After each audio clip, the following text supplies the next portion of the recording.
Në mes të qershorit 2025, emisioni Fix Fare dhe faqja Jeta Orshie publikuan pamje tronditëse nga morgu i Tiranës, ku trupat të pajen ndodheshin në gjendje dekompozimi dhe të mbuluar me krimba. Megjithse pamjet janë të rënda, shqetësimi më i madh lidhet me faktin që Instituti i Mjekësisë Ligjore ka shpenzuar rreth 1 milion euro për të shmangur pikërisht këtë situatë.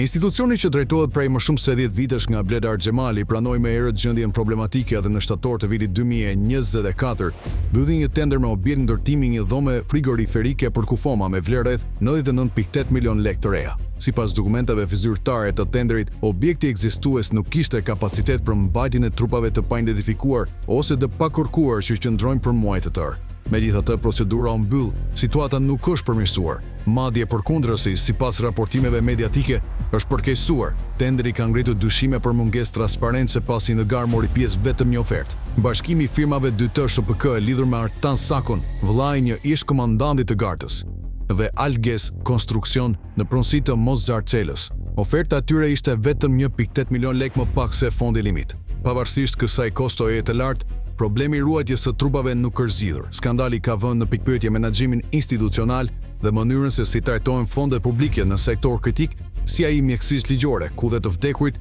nuk po gjen respektin minimal njerëzor.